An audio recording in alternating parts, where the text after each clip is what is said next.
If you love podcasts about history, check out Canadian Time Machine from the Walrus Lab. Each episode examines the fascinating and complicated stories and issues behind an important anniversary in Canada's past. Season 3 features historians and curators from the Canadian Museum of History and the Canadian War Museum. On this episode of Artifactuality, we bring you some Canadian TV nostalgia and the story of how one actor inspired a generation of young viewers. My name is Kim Thúy. On this podcast from the Canadian Museum of History, together we'll explore what objects and stories from the past can tell us about who we are today.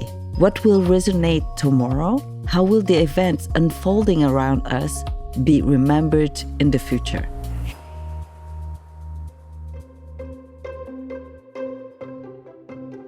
In the late 1970s, when I moved to Quebec from Vietnam, I didn't speak French. I started to learn the language by watching the kids' television show Passepartout. And to this day, anytime I see a reference to that show, I get a warm, sentimental feeling. Suddenly, I'm transported to my family home, watching puppets on television. It's the same phenomenon happened with me. I'm originally close to Quebec City, and when I see Bonhomme Carnaval, for example, I had the same child reaction to the character. The same joy. Same joy, exactly. That's Dr. Olivier Côté, the Canadian Museum of History's curator of media and communications. Olivier remembers when the museum acquired a costume from the Polka Dot Door, a Canadian children's TV show that ran for almost 30 years. The Polka Dot Door featured two hosts and a mischievous kangaroo named Polkaroo. When Polkaroo's costume came to the museum, Olivier says staff members were thrilled. It's like if Polkaroo brought back their own childhood, and it was a magical experience for them. So people just went in the same room and looked at him, and they were so joyful about that and so excited. And so I was also excited as a curator because it's such a part of Canadian pop culture, such an iconic character. So for me, like seeing people just saw Polkaroo, and it brought back this child innocent joy in them. Olivier researches the history of children's television. He's found that Canadian-made kids' TV shows have shaped children's media around the world for decades. Shows like Fraggle Rock, You Can't Do That on Television, and Caillou have become international hits. Canadian TV, children's TV, is really recognized as a very progressive, very educative, slow-paced TV, and it started back in the 1950s up to today, really. Canada is recognized as a place where we are like a creative hub for producing children's TV.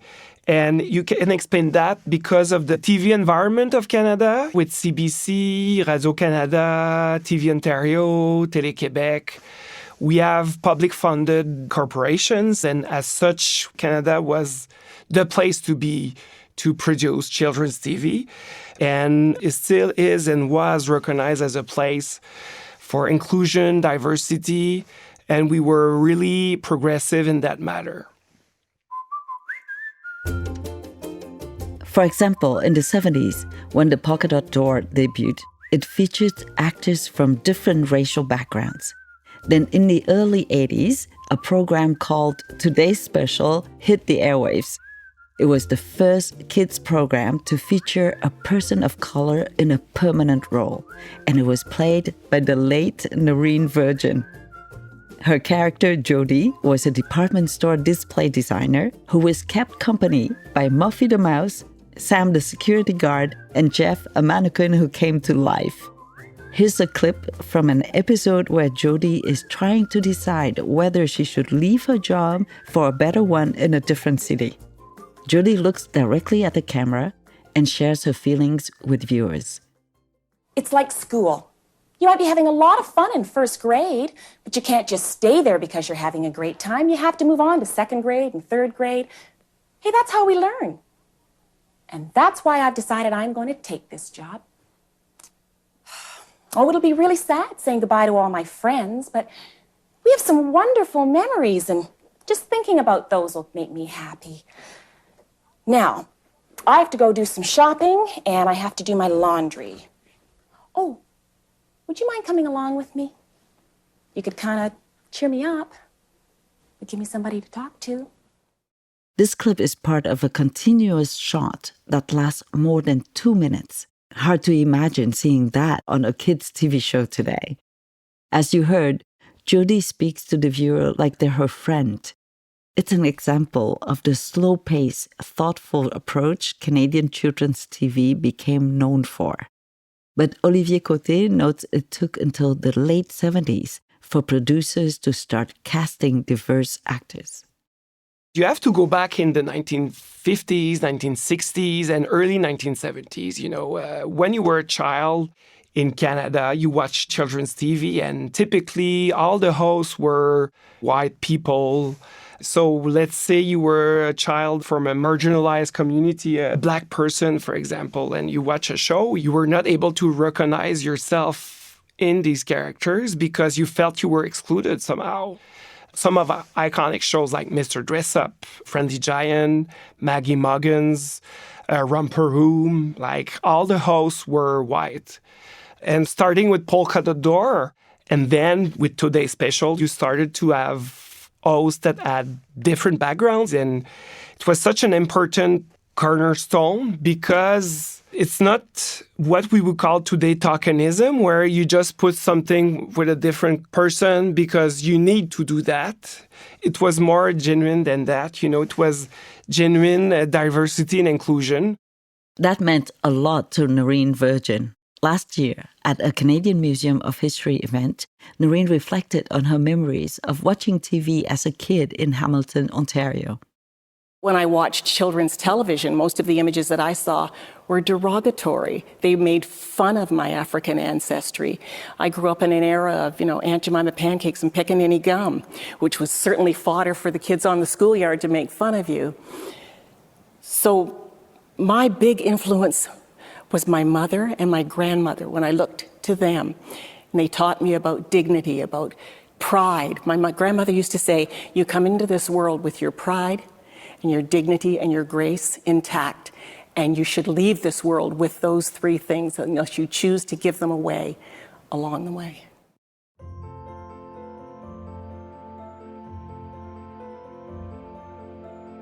And Nerene Virgin, in turn, inspired other Black Canadian kids.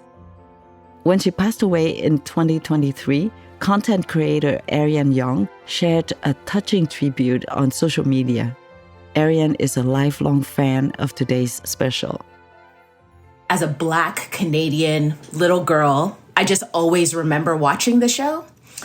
She worked in a department store, she was a Black lady. We all had a Jerry curl back then. So seeing my hair on somebody else's hair, I'm like, oh my gosh, they're on TV. How is this possible? There's just a familiarity with her. The other main character was a mannequin that came to life. Everything was larger than life. There was puppets, but she was always just the voice of reason. You felt safe watching her. And I think as someone who is a latchkey kid, there was something about just having this adult that reminded you of family, that just made you feel safe in the moments that you were watching it. That's how it felt for me. Olivier Côté says the portrayal of Jodie on Today's Special also stood out because the show never made race part of Jodie's storyline. Back in the 80s, people of color were often cast in supporting roles. The idea was not to say, oh, by the way, this character is Black, you should notice it. No, it was just like, she's one of the main characters. She happened to be Black. When difference, I would say, is visible on screen, but becomes invisible in the dialogue, for me, it's a big cornerstone because it just shows that it's more than recognizing difference, it's acceptance. As a kid, Ariane Young also appreciated the show's depiction of Jodie. I think a lot of time, especially in media, Obviously, there's stereotypes and archetypes and all of that happen in television and film, and just the depiction of Black people, where I think even in Canada, there's just this idea if you see Black people on screen, they're going to play one of 5 types. And I just like the fact that this character happened to be Black. It's like I can exist in this world as whatever it is that I want to be, and the point isn't the color of my skin. That's one aspect of me, but that's not what's defining this relationship between me and this other person. And I think that's an important lesson to learn, especially at a young age. That it's just normal to be Yeah. whoever we are. You can be friends with this white mannequin man, and you can be friends with this puppet mouse, and you're just talking to me like a person. We're interacting just like people do. It's cool that you're like this because you're Black. It's like, no, that wasn't a conversation. She was just a woman. And I'm just cool. And I'm just cool. You know what I mean? I just work here. Ariane says Jodie's influence stayed with her throughout her adolescence. I did go through that stereotypical upbringing where you weren't Black enough for the Black group of kids, but you acted too white for it was one of those things. And I never felt ashamed of myself. I've had low self-esteem for most of my life, but one of the things I've never been ashamed or felt low about myself was the fact that I was Black. But one of the things that I realized I learned was in seeing her exist in this environment where being Black wasn't her downfall, it wasn't a negative, it wasn't anything. I was able to exist in this world just as me. And I hung around with the people who accepted me, and I didn't really care about the people who didn't.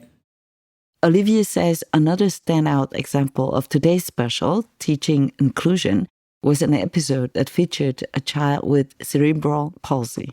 It was respectful, and it was also showing to children watching the program that even though this child is nonverbal, is disabled in some ways, it's not because he's not able to speak that he doesn't have intelligence. This show just showed to children how important it is to respect people with different characteristics. It was telling children you should be one of your friends and not one of the people you wouldn't want to be with.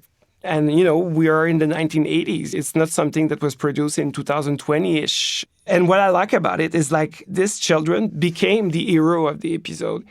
And his difference was normalized in a way. It was not treated like if, you're different, you're in the margin of the story. We're just talk about you, but, you're not that important. No, he was at the center of the story. They were normalizing his difference.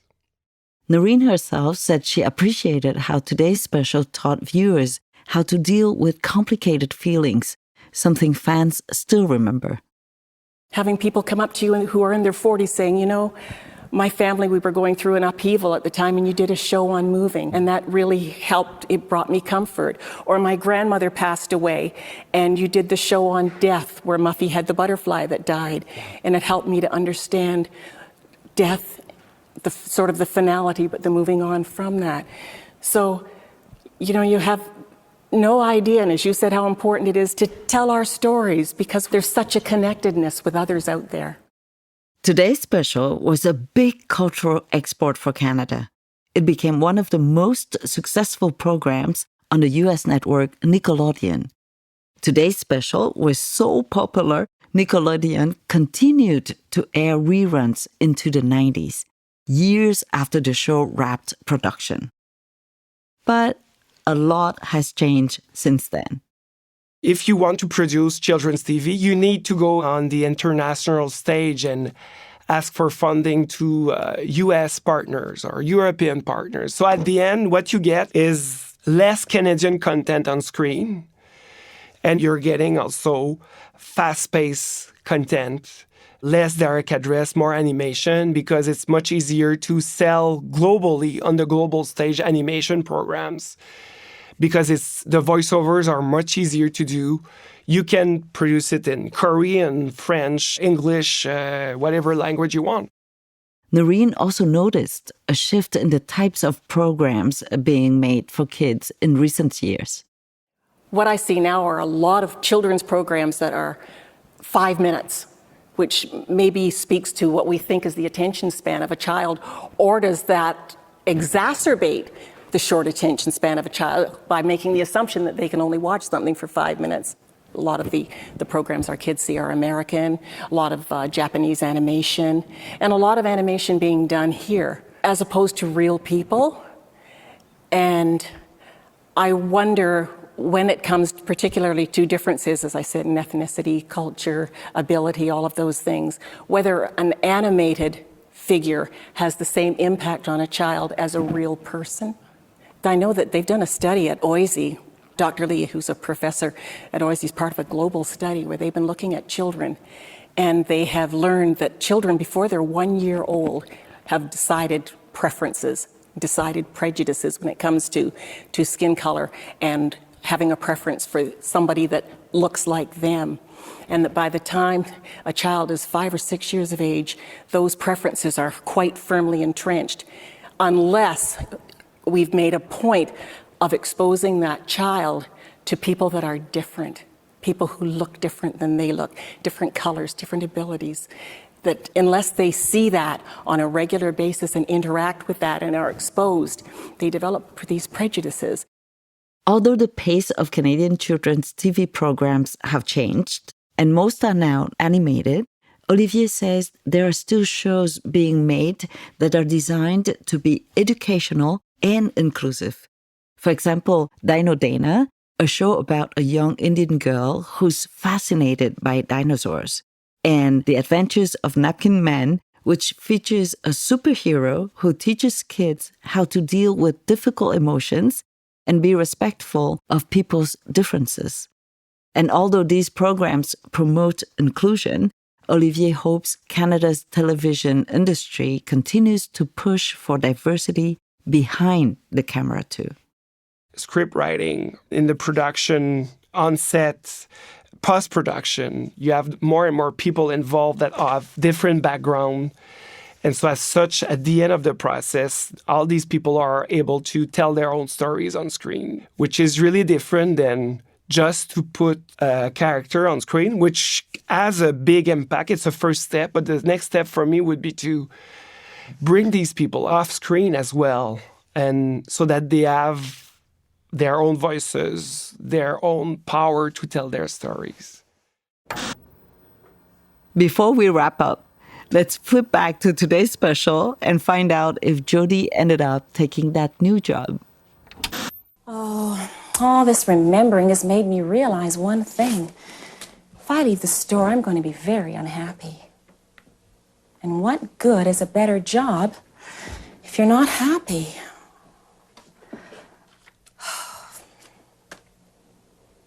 I am not going to take this job. Nope. I'm going to stay right where I am and go to work like always. Except, if I don't hurry, I'm going to be late. Aw, thanks for dropping in. You were a big help.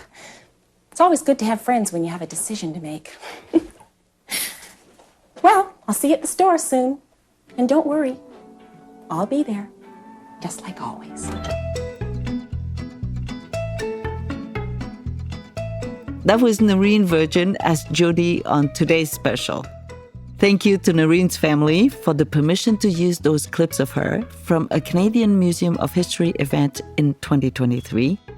Thanks also to curator Olivier Côté, today's special fan Ariane Young, and TV Ontario for those clips from today's special. You've been listening to Artifactuality, a podcast from the Canadian Museum of History. I'm Kim Thúy. Artifactuality is produced by Antica Productions. Anne Lang is our producer. Subin Kim is the researcher. Laura Roguer and Stuart Cox are executive producers at Antica. Mixing and sound design by Alain Derbez. Jenny Ellison, Robin Jeffrey, and Steve McCullough of the Canadian Museum of History are the executive producers of this podcast. Check out historymuseum.ca for more stories, articles, and exhibitions from the museum. For more information about the history of children's TV in Canada, check out the links in our show notes.